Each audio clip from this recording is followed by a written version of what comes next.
Եթերում Պաշտպանության նախարարության զինուժ հեռուստածրագրի շաբաթօրյա թողարկումն է, բարև ձեզ։ Այսօր մեր ծրագրում կարող եք դիտել.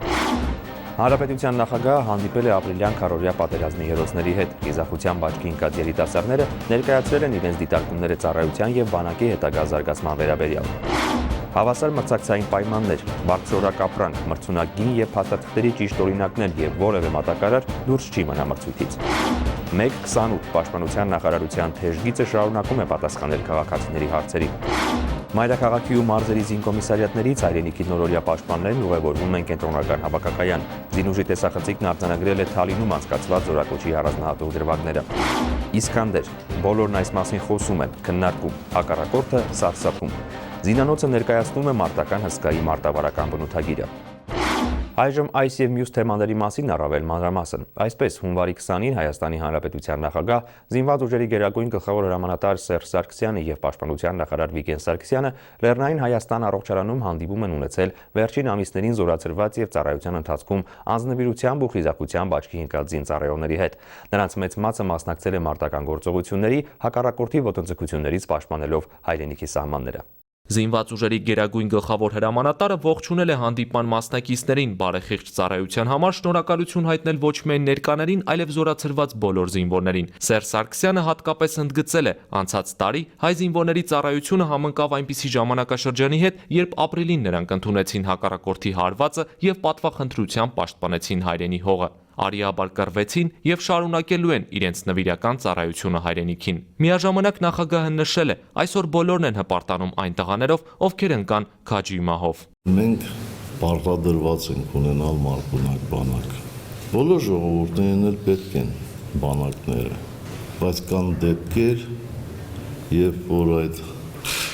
պետքը դառնում է անհրաժեշտություն, կենսական անհրաժեշտություն։ Եվ մեզ համար մարտունակ բանակը կենսական անհրաժեշտություն է։ Անկաշկանդ զրույցի ընթացքում զորացրված զինծառայողները հանրապետության նախագահից հետաքրքրվեցին Լեռնային Ղարաբաղի հակամարտության կարգավորման գործընթացի հեռանկարով 25-ամյա հայոց բանակի ամենամեծ ձեռքբերմամբ, ինչպես նաև պաշտպանության նախարարի հռչակած ազգ բանակ հայեցակարգի իրականացման գործում զորացրված զինվորների դերակատարմամբ։ Ընդհանրապես բոլոր նրանք, ովքեր առնչություն ունեն բանակի հետ կամ նույնիսկ չունեն, պարտավոր են ոգի ունենալ, պարտավոր են եռանդ ունենալ, պարտավոր են գիտակցել, որ այն հատվածը, որ կոնկրետ ժամանակահատվածում վստահվել է իրենց, շատ արյուն է տեսել, շատ քրտինք է տեսել, որ այդ հող, այդ հատվածները շատ մարդկանց կյանք են տարել, ջանք են տարել։ Տղաներին հետաքրքրում էր նաև բանակաշինությանն ու պաշտպանության ոլորտին վերաբերող այլ թեմաներ, որոնք են հասարակության մեջ սպայի կերպարի ճիշտ ներկայացման, նրա հեղինակության բարձրացման հնարավորությունները, հակառակորդի կողմից ծավալվող սպառազինությունների մրցավազքում, որն է հայկական կողմի հնարավոր պատասխանը։ Եվ եւս մեկ ոչ պակաս կարևոր հարց՝ մարտական հերթապահության մեջ ներգրավված զինծառայողների ուսման վարձի փոխհատուցման մասին։ Մենք ընդհանրապես դիտարկում ենք այն հանգամանքը, թե բանակից հետո ոչ թե զեղչ, այլ ամբողջովին անվճար լինելու հանգամանքը։ Մտադիր է արդյոք հանդիպման մասնակիցներից որևէ մեկը ներգրավել պայմանագրային ծառայության մեջ կամ դառնալ սպա, ինչ է յուրաքանչյուրին տվել ծառայությունը բանակում եւ ով է ամենահիշված հրամանատարը։ Այս եւ այլ հարցերի առնչությամբ եւս Սերժ Սարգսյանը լսեց զորացրված զինվորների պատասխանները։ Ծառայության ընթացքում ու ծառայությունից հետո բանակը ինձ տվել է կյանքի փորձ, որը ըստիս պետք է յուրաքանչյուր հայ զինվոր, յուրաքանչյուր հայ տղա պետք է այդ ամեն ինչի միջով անցնի։ Ու հավելեմ, որ ծառայության մեջ հասկացել եմ նաև միասնության գաղափարը, որ ուժեղ ենք, երբ որ միասին ենք։ Հանրապետության նախագահին նաև հետաքրքրեց, արդյոք մինչև մարտական գործողությունները զինվորների ստացած գիտելիքները բավարար էին մարտերին արդյունավետ մասնակցելու համար։ Ինչ կցանկանային նրանք փոխել զինված ուժերում եւ ինչ խնդիրներ են տեսնում։ Հարց ու պատասխանի վերջին ակորդն էլ զորացրված զինծառայողների խորհուրդներն են, ուղղված զորակոչիկներին եւ բանակը նոր համալրած զինվորներին։ Պետք է զորակոչվող զինվորները մի շատ կարևոր բան հասկանան, թե ինչի համար ենք մենք պայքարում։ Ամենակարևոր խնդիրը Եթե զինվորը հասկանա ինչի համար է ինքը պայքարում, իմ համար է ինքը պայքարում, իր դեմը խնդիր չի կարող լինել, ինքը ամեն դժվարություն ինքը հարմարվի։ Իմ կարծիքով, պարոն նախագահ, զորակոչվող զինվորները այս ամեն ինչը տեսնելով պետք է ավելի շատ ցանկություն առաջանա իրանց մոտ, որ իրանք ավելի շուտ գնան բանակ ու շարունակեն այս ամեն ինչը, որ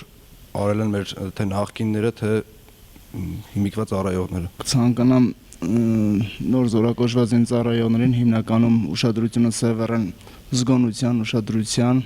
եւ մարտավարամասնագիտական ճիշտ պարապմունքներին։ Հանդիպման ժամանակ հանրապետության ղեկավարը անդրադարձ կատարեց նաև Մոնթե Մելքոնյանի անվան ռազմամարզական վարժարանի կառավարությանն առընթեր պետական եկամուտների կոմիտեի նախկին ուսումնական կենտրոնի շենք տեղափոխմանը։ Սերժ Սարգսյանը ընդգծեց, մինչև այժմ հնարավոր չի եղել լավագույն պայմաններ ապահովել այն դպրոցականների համար, ովքեր որոշել են դառնալ սպա զինվորական։ Այս տարի այդ խնդիրը լուծվելու է։ Մի քանի օր առաջ պաշտպանության նախարար իր հարցազրույցում ասեց,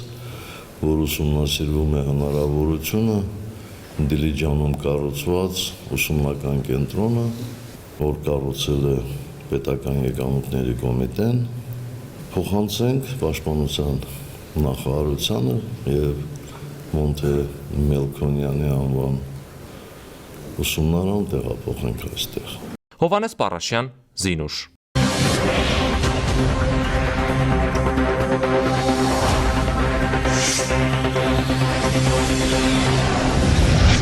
Պաշտպանության նախարար Վիգեն Սարգսյանը հունվարի 18-ին ընդունել է Եվրոպական միության արտաքին հարցերով ծառայության համընդհանուր անվտանգության եւ պաշտպանության հարցերով ներկայացուցիչ Կլարա Գանսլանդին եւ Հայաստանի Հանրապետությունում Եվրոպական միության պատվիրակության ղեկավար Պյոտր Սվիտալսկին։ Ողջունելով Երևանում մեկնարկող Եվրամիության համընդհանուր անվտանգության եւ պաշտպանության քաղաքականության դասընթացների շրջանավարտների համաժողովի անցկացումը նախարարը կարևորել է Եվրամիության ուսումնական ծրագրերը եւ դրանցում պաշտպանության նախարարության ներկայացուցիչների մասնակցությունը։ Հանդիպման ընթացքում քննարկվել են անվտանգության եւ պաշտպանության բնագավառում Հայաստան-Եվրոպական միություն հարաբերություններին առնչվող հարցեր։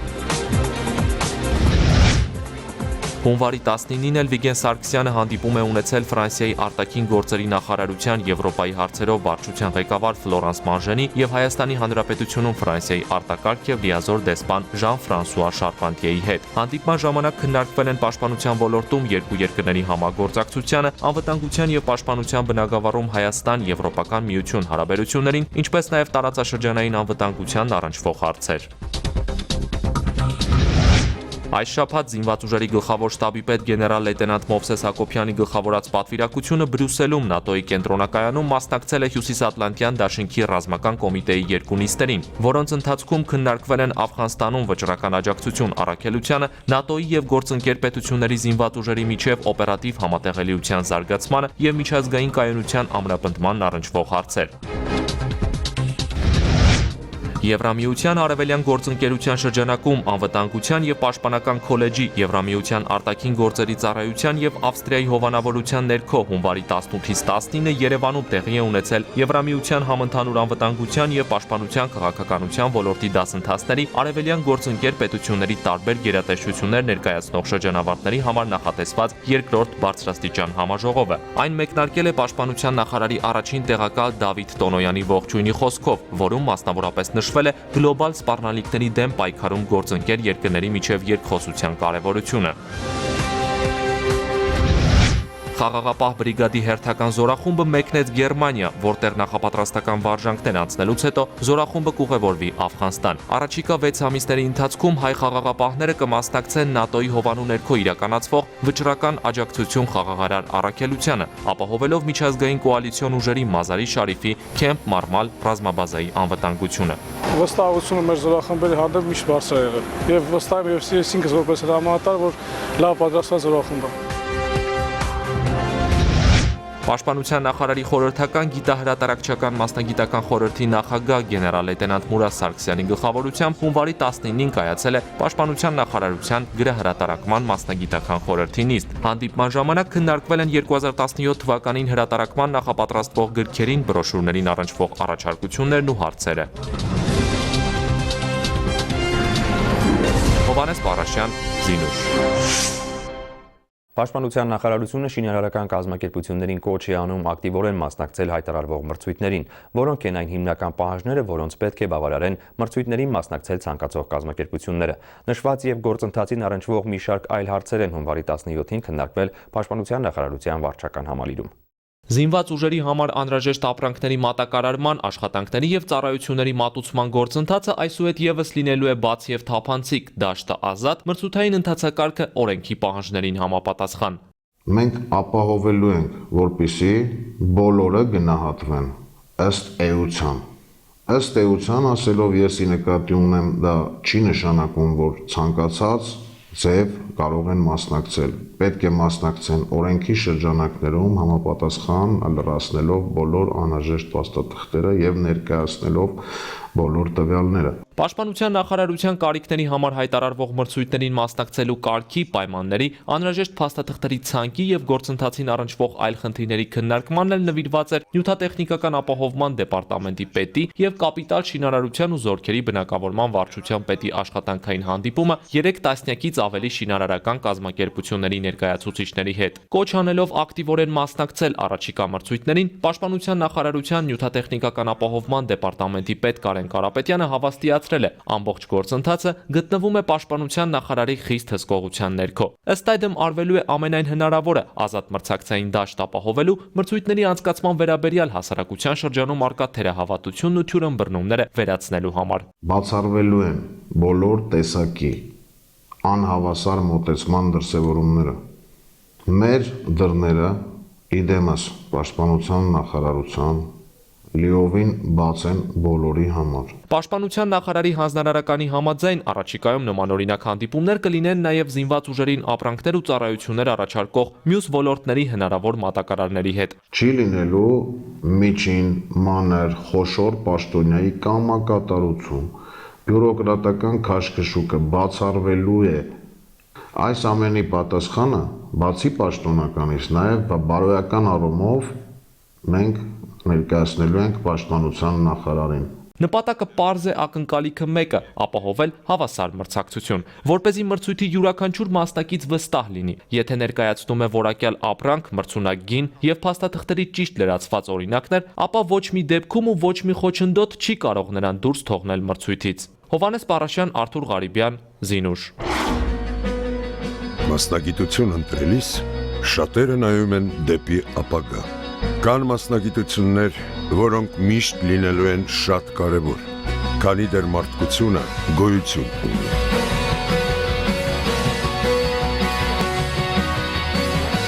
Իմ մասնագիտությունը հայրենիք պաշտպանելն է։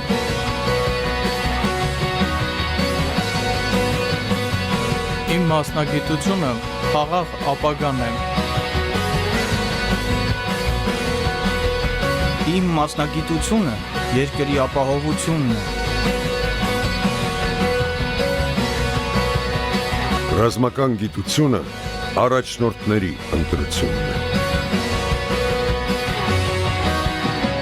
Ընդունվել ցանկացողները պետք է դիմեն տարածքային զինվորական կոմիսարիատ։ Ինչպես տեղեկացրել ենք, Պաշտպանության նախարարությունում հունվարի 11-ից գործարկվել է թեժ գիծ ծառայությունը եւ արդեն երկրորդ շաբաթն է, ինչ քաղաքացիների բարձրաձայնած հարցերին տրվում են հստակ եւ սպառիչ պատասխաններ։ Պաշտպանության նախարարության համակարգում մարդու իրավունքների եւ բարևարկության, այդ թվում նաեւ հակակոռուպցիոն գործունեության ամրապնդման նպատակով ստեղծված մարդու իրավունքների եւ բարևարկության կենտրոնը շարունակում է իր աշխատանքներն ու ընդլայնում գործունեության ոլորտները։ Կենտրոնն ունի Պաշտպանության նախարարության կարիքների, ինչպես նաև միջազգային գործընկերների հետ համագործակցության շրջանակում մարդու իրավունքների եւ բարևարկության ամրապնդման առնչությամբ ծրագրեր նախաձեռնելու, կազմակերպելու եւ իրականացնելու, ինչպես նաև մշտադիտարկման եւ գնահատման լիազորություններ։ Իդեպ այն լայնորեն ներգրավված է նաև բանակ հասարակություն կապի ամրապնդման գործում։ Եվ ահա այս համատեքստում բանակ հասարակություն կապի ամրապնդման զինծառայությանն առնչվող խնդիրներին եւ քաղաքացիներին հուզող հարցերին արագ արձագանքելու նպատակով հունվարի 11-ից գործում է 128 անվճար հեռախոսահամարով թեժ գիծը։ Բավականին մեծ թվով դիմողներ կան, զանգեր ենք ստանում, բնականաբար զանգերի բնույթը շատ տարատեսակ է, որոշ դեպքերում իհարկե լինում են նաև զանգեր, որոնք պաշտպանության նախարարության իրարության հետ անմիջական առնչություն ունեն, բայց մենք փորձում ենք այդ հարցերում եւս մարդկանց օժանդակել, փորձում ենք ուղղորդել, փորձում ենք հնարավորինս ապահովել այնպիսի պատասխաններով եւ նաեւ այնպիսի հետեւողականություն ցուցաբերել, որ հնարավորություն կտա, որ մարդիկ իրոք զգան, որ իրենք ունեն այնպիսի մի հնարավորություն, որ կարող են դիմել անպատասխան տեղ, ստանալ անպատասխան պատասխան եւ դրա հիման վրա նաեւ արդեն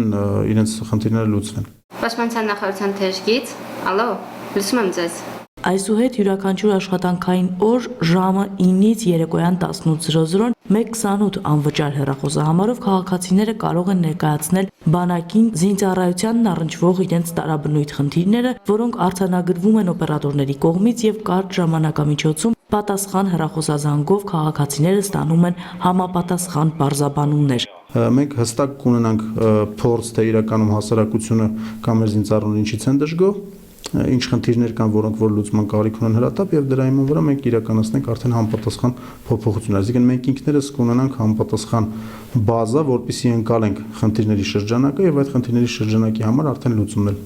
պլանավորենք համապատասխան կարգով։ Ողջ աշխատանքային օրվա ընթացքում օպերատորները անընդհատ հնչող հեռախոսազանգերին պատասխանելով Պաշտպանության նախարարության եւ զինված ուժերի գլխավոր շտաբի տարբեր օղակների հետ անընդմեջ համագործակցության միջոցով փորձում են օպերատիվ ու սպառիչ պատասխանել քաղաքացիներին հուզող հարցերին։ Միանգամից բոլոր հարցերին անմիջականորեն լուծում տալ հնարավոր չէ։ Ժամանակի ընթացքում կփորձենք նաև որոշակիորեն երկխոսություն ապահովել, այլ ավելի ճկուն երկխոսություն ապահովել մեր ստորաբաժանումների հետ, փորձել նրանց կապը դարձնել ավելի դինամիկ, ավելի օպերատիվ, որպեսզի կարողանանք ավելի արագ արձագանքել մարդկանց խնդիրներին։ Առաջիկայում նախատեսվում է քաղաքացիներին հնարավորություն ընձեռել նաև ոչ աշխատանքային ժամերին 1:28 հեռախոսահամարին անվճար հեռախոսազանգի միջոցով փոխանցել հաղորդագրություն հետադարձ կապի համար կոնտակտային տվյալներ թողնելով։ Նաիրա Համբարձումյան, Եղիշե Սողոմոնյան, Զինուշ։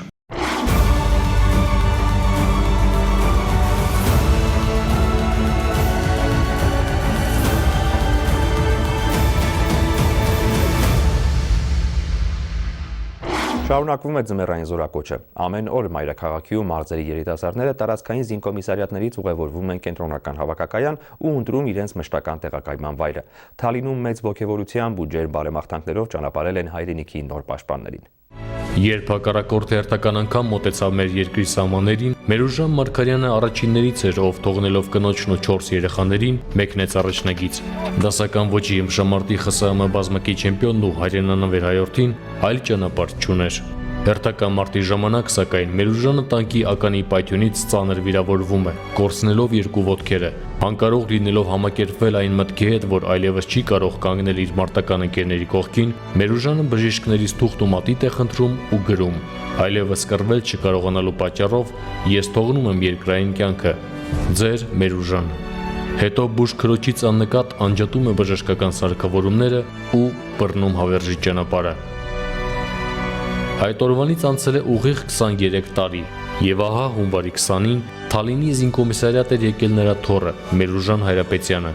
Զինկոմիսարիատի բակում էլ Մերուժանին սպասում էին նրան ճանապարհելու եկած ծնողները, ապրիլյան պատերազմին մասնակցած եւ ամռանը զինծառայությունն ավարտած ավագ եղբայրն ու իհարկե տատիկը Տիկին Էլեոնորա Քոչարյանը։ Հպարտանում եմ, որ իմ թոռնիկը Մերուժան անունը կրող թոռնիկս նորից գնում է մեր ազգային բանակը ծառայության, ցանկանում եմ, որ ինքը առողջ լինի, իր ընկերների հետ բարի կամեցողություն ցուցաբերի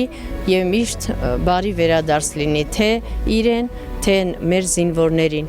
Իր զավակին բանակ էր ճանապարհում նաեւ ազատամարտիկ Հրաչ Բաղդասարյանը, ազատամարտի վետերանը, ով ապրիլյան պատերազմի օրերին կամավորագրվել էր առաջնագիծ մեկնած աշխարհազորայիններին, ճանապարհում էր իր երրորդ որդուն, Բախշիկին։ Խորհուրդը մեկն էր՝ հարգիր երկիրդ եւ ինքդ էլ կլինես հարգված։ Երեխա թողետա տղամարդ վերադառնա, հասկանա կյանքը ինչ է։ Զինկոմիսարիատի բուժ հանձնաժողովի անդամները հերթական անգամ զնում էին զինակոչիկներին, ստուգում ջերմությունն ու հնարավոր վնասվածքների առկայությունը։ Հանձնաժողովի նախագահը ընդգծում է, լրջագույնս իրականացվող բուժզնման արդյունքում բանակ են մեկնում բացառապես առողջ զինակոչիկները։ Վստահեցնում եմ ձեզ, որ բժշկական հանձնաժողովի կողմից արվում է ամեն ինչ, որպեսզի միայն առողջ զինվորը գնա հայկական բանակ։ Բուշ հանձնաժողովի կողմից իրականացվող գործառույթների ավարտին զինակոչիկների անձնական գործերը ստուգում էր Թալինի զինվորական կոմիսար փոխգնդապետ Անդրանիկ Մուրադյանը։ Արցախյան ազատամարտի մասնակիցը նկատում է, որ թղթապանանքներում ներառված են այն փաստաթղթերը, որոնց հիման վրա հավաքակայանում որոշում է կայացվելու զինակոչիկների պիտանելիության օրենքով սահմանված արտոնությունների տրամադրման վերաբերյալ։ Բոլոր տեսակի համապատասխան փաստաթղթերը հավաքագրվում են անձնական գործում, հետագայում, երբ որ տարվում են արդեն կենտրոնական հավաքակայան, զինակոչիկի անձնական գործը տեղում էլ ուսումնասիրվում է եւ այնտեղ հստակեցում է իր արտոնությունները։ Զորակոչի օրը ձևավորված ավանդույթի համաձայն զինկոմիսարիատում հոգևոր սպասավորի կողմից անցկացվեց զինակոչիկների օրհնության արարողությունը։ Արժանավորյա գույնթիան փառավորել։ Թալինի երկրապահ կամավորականների միության գրասենյակի ազատամարտիկներն ու զինվորական կոմիսարն էլ քաջալերեցին տղաներին, մաղթեցին բարի, իսկ գլխավորը խաղաղ ծառայություն։ Գնացինք, որովհետեւ մենք քաջալերենք զինվորին։ Մեր փորձը փոխանցենք, բայց ստացվեց հակառակ ոնց որ մենք նրանցից ոչինչ ստացանք։ Զինկոմիսարիատի բակում մթնոլորտը ջերմ էր, կրկխառնություններ ու բջջային հեռախոսներով արվող լուսանկարներ։ Եվս մի քանի ակնթարթ եւ միկրոավտոբուսը ծափողջունների ներքո ուղղություն վերցրեց դեպի հանրապետական կենտրոնական հավաքակայան։ Բարի ծառայություն ձեզ, հայրենիքի նորօրյա պաշտպաններ։ Ներսես Իվանյան, Արտուր Ղարիբյանը, Զինուշ։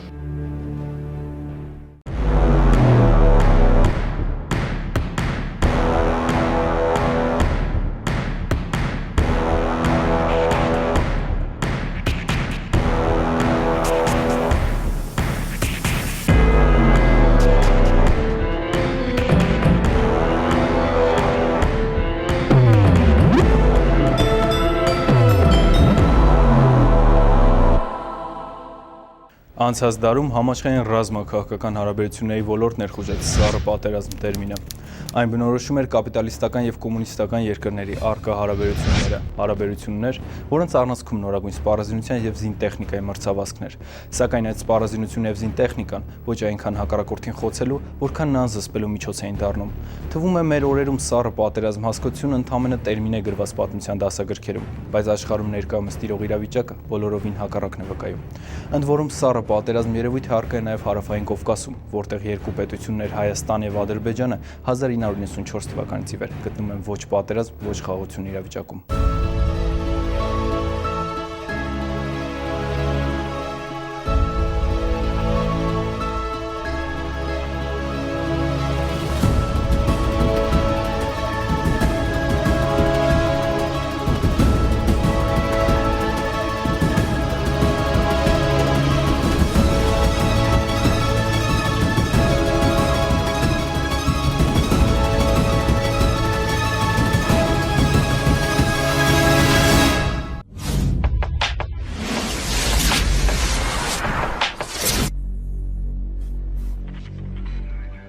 Փորձելով սպառազինության այս մրցավազքում գերազանցության հասնել հայկական կողմի նկատմամբ, Ադրբեջանը անտեսելով երկրի առջև ծառացած սոցիալ-տնտեսական խնդիրները, վերջին տարիներին միլիարդավոր դոլարներ ծախսեց իր բանակի զինանոցը համալրելով նորագույն սպառազինության ու զինտեխնիկայի որոշ տեսակներով։ Սակայն ապրիլյան քարորիա պատերազմը եկել էր փաստելու, որ Ադրբեջանի ռազմաքաղաքական արկածախնդիր ղեկավարությունը զուր է վատնել երկրի բյուջեն։ Բանն այն է, որ հակառակորդի նորագույն սպառազինությամբ եւ զինտեխնիկով զինված էլիտար ստորաբաժանումներին այդպես էլ չհաջողվեց հասնել հաղթանակի։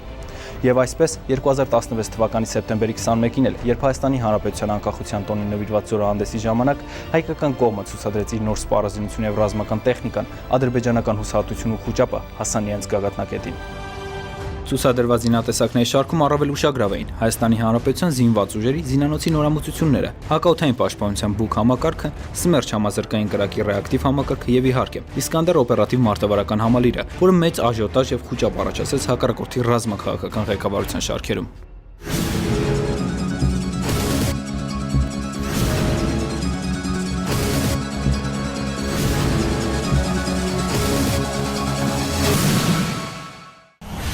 Հայաստանի Հանրապետությունը մշտապես հայտարարել է, որ շեշտը դրել է ճշգրիտ, հեռահար, կանխարգելիչ եւ բազմաֆունկցիոնալ զինամթերքի վրա։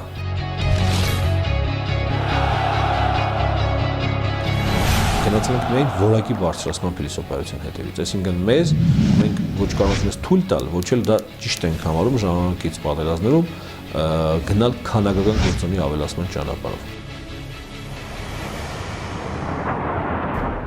Սառը պատերազմին բնորոշ են սպառազինության այնպիսի տեսակներ, որոնք հակառակորդին պարտադրում են զսպվածություն, եւ Հայաստանի Հանրապետության մայրաքաղաքի կենտրոնական հրապարակով անցած Իսկանդեր համակարգը սառը պատերազմի ճակատում ապահովեց հայկական կողմի գերազանցությունը։ Բարձր շարժունակությամբ եւ գերճշգրտությամբ պոշված այս համալիրը տարածաշրջանում փոխում է ուժերի հավասարակշռությունը։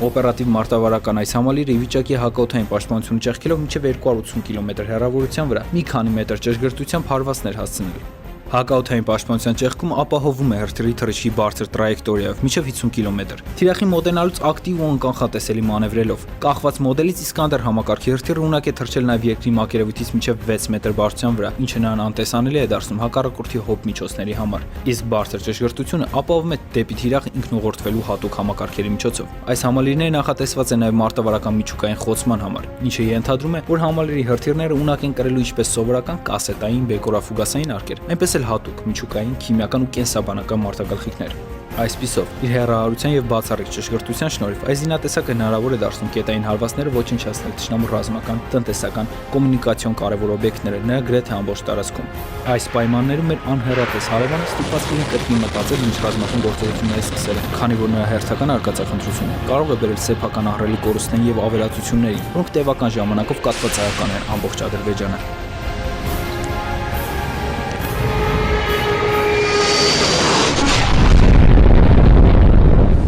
Իսկանդերը մեր զինվորների ամենահեռահար, ամենաճշգրիտ, ամենաարդիական ըստ էության զինամթերքներից մեկն է այսօր զինանոցում։ Մեր զինվորները չի զարգանում միայն այսպես մեկ ուղղությամբ։ Մեր զինվորները զարգանում է պրոֆեսիոնալիզմի բարձրացմամբ, արհեստավարժության բարձրացմամբ եւ դրանց համադրությունը նորագույն տեխնոլոգիաների հետ։ Ցանկացած պատերազմում, ցանկացած դարում հաղթում է մարդը։ Զինվորը սպան։ 1988 թվականից սկսված Արցախա-ադրբեջանական հակամարտությունը շարունակվում է մինչև այսօր։ Եվ անցած տարիները վկայում են, որ Ադրբեջանի ռազմաքաղաքական ղեկավարության հետ կարելի է խոսել միայն ուժի եւ մարտունակության լեզվով։ Որակներ, որոնք ապահովում է արդեն 25-ամյա հայոց բանակը, պատրաստ լինելով ինչպես առկա, այնպես էլ գալիք մարտահրավերներին։ Մնացեք խաղաղությամբ։